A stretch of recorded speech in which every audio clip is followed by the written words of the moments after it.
The handling of the spreading coronavirus outbreak has largely fallen into the hands of governors nationwide.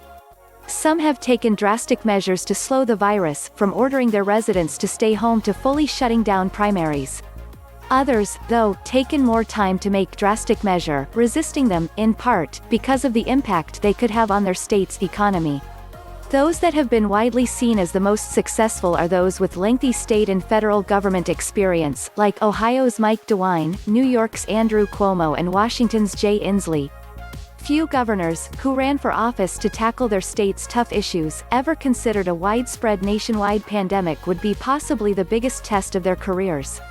But many governors have stepped up, earning plaudits from medical experts like doctors Anthony Fauci and Deborah Birx, and unlikely sources like President Donald Trump, who has previously sparred with many Democratic governors. Here are some of the different steps 5 American governors have taken to tackle the coronavirus. Mike DeWine, Ohio. Since the outset of the coronavirus spread, the Ohio Republican has been openly aggressive at tackling the pandemic, earning DeWine plaudits from members of his own party and Democrats, many of whom worked to defeat him just a few years ago. My message to Ohioans remains the same: separate, separate, separate, DeWine said in an interview with CNN on Thursday. We're shutting a lot of things down in Ohio, as is happening across the country. He added, we can slow this thing down. If we slow this thing down, our hospitals, our doctors are going to be able to handle it. If we don't, we go up like Italy did. DeWine's steps have been dramatic, none more so than his fight with the state's judiciary to halt voting on Tuesday. He eventually won by directing the top health official in the state to close polling sites in the name of public health. The state's legislative branch will now have to reassign a date for the primary. DeWine's orders have been carried out, too. After DeWine signed a mandate to restrict food and beverage sales to carry out and delivery only, police departments began stringently enforcing the order. And when a bar in Cincinnati violated the order for 2 straight days, the door of the bar was padlocked and barricaded by the Cincinnati Police Department. DeWine's response is particularly noteworthy given Ohio has had no coronavirus deaths, with 119 confirmed cases. Andrew Cuomo, New York. Cuomo's daily press conferences have become appointment viewing for those Americans stuck at home. But what sets the New York executive apart from other governors is his blunt style, where Cuomo often speaks directly to New Yorkers who may be annoyed by his orders. I accept full responsibility, Cuomo said of his order on Friday for all workers in non-essential businesses across the state to stay home in an effort to combat the spread of coronavirus.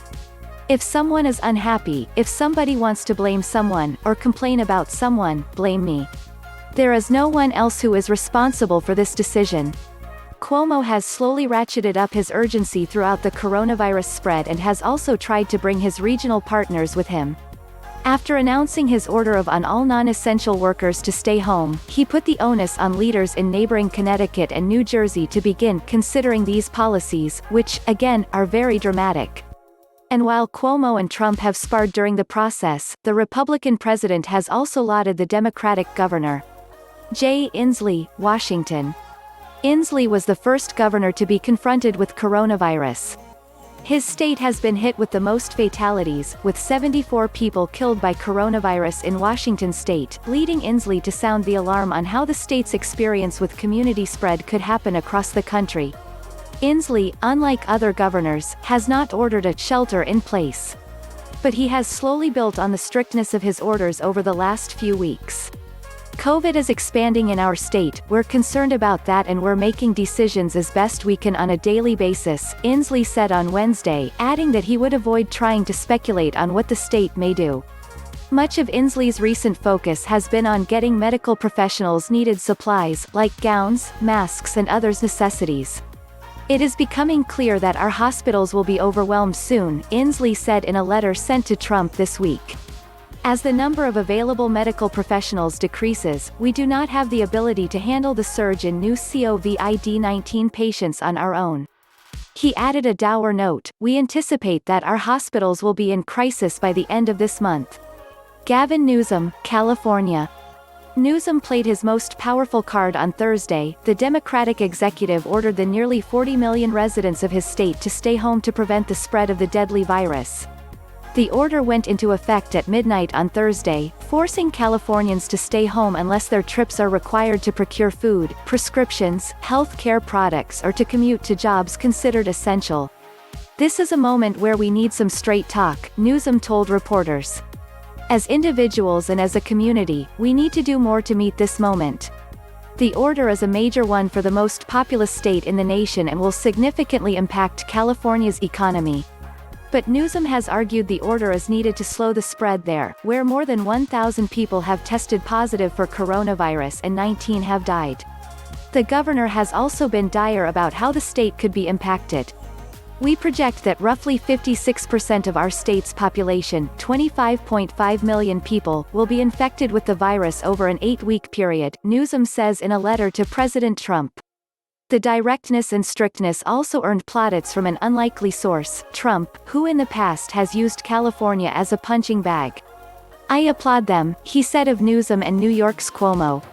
"They are taking strong, bold steps." Ron DeSantis, Florida. DeSantis, a Republican with close ties to the president, took considerable time to toughen his stance on attacking the coronavirus. But as the virus spread began to make national news, the Florida governor began to issue orders about the size of gatherings in the Sunshine State and handed down other edicts directed at restaurants and bars. But the physical manifestation of Florida's beauty, its golden beaches, loomed over DeSantis, who initially deferred to cities and municipalities on whether to fully close the beaches. As some cities left beaches open, young spring breakers partied in close quarters, flouting all federal guidelines set to avoid spreading the virus.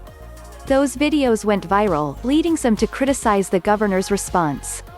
DeSantis has still avoided closing the beaches, but on Thursday, his tone and directness increased markedly as he ordered beach gathering to be limited to no more than 10 people. "Spring break's done," DeSantis said. "Any place to go for bars and all this, done. They don't have a place to go." Florida, with its notably older population and large number of tourists who come in and out of the state, is particularly vulnerable as the coronavirus spreads. It's not uncommon for Florida governors to be tested by disasters, often hurricanes. The question on DeSantis' early performance will be whether he moved early enough to stringently crack down on the size and scope of gatherings. Trump has praised DeSantis, who won the governor's office in 2018 by tying himself to the Republican leader. "The governor's doing an excellent job, Governor DeSantis," in Florida, the president said.